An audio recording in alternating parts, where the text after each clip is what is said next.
કેટલાક સમાચાર તો એવા આપણે વાંચીએ છીએ, સાંભળીએ છીએ કે જોઈએ છીએ કે કમકમાટી થઈ જાય છે, હૃદય ધબકારો ચૂકી જાય છે.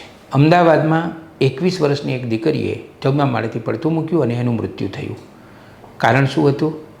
એણે એના બોયફ્રેન્ડ સાથે શરીર સંબંધ બાંધ્યો હતો અને એણે વિડીયો બનાવ્યો હતો, ન્યૂડ વિડીયો બનાવ્યો હતો અને એનો બહુ જ વિવાદ થયો હતો. એ છોકરીને કોઈક બ્લેકમેલિંગ કરતું હતું ને સમાધાન થયું ને પોલીસમાં પણ એ લોકો ગયા હતા અને આવું બધું થયું. આ સમાચાર સાંભળીને 1-2 દિવસ તો મન એટલું બધું બેચેન રહ્યું કે ના પૂછો વાત. એમ થયું કે આ દીકરીને જો કોઈએ સમજાવી હોત, એનું કાઉન્સેલિંગ કર્યું હોત તો કદાચ એ દીકરી બચી ગઈ હોત. આપણે ત્યાં એવું કોઈ કાઉન્સેલિંગ સેન્ટર પણ નથી.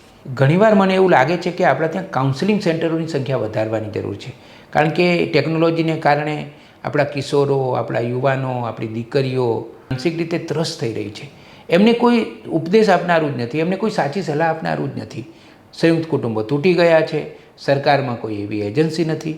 એટલે એવા જો ઠેર ઠેર કાઉન્સેલિંગ સેન્ટરો હોય ને તો એમને સાચી માહિતી આપવામાં આવે, સાચું માર્ગદર્શન આપવામાં આવે. તમે આ જોતા નથી મોબાઈલ ફોનમાં અને વિડીયોમાં આપણા મોટા મોટા રાજકારણીઓના કેવા કેવા વિડીયો બધા એઆઈની મદદથી બનાવવામાં આવે છે.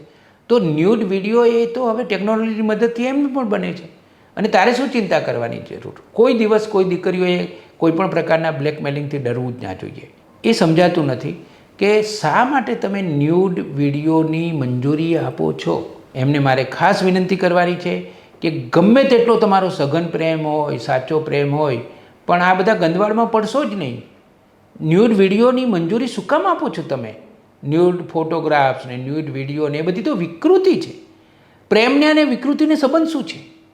પ્રેમ એ તો પ્રેમ છે. અને શક્ય હોય ત્યાં સુધી તમે શરીર સંબંધ બાંધવામાં પણ કાળજી રાખો.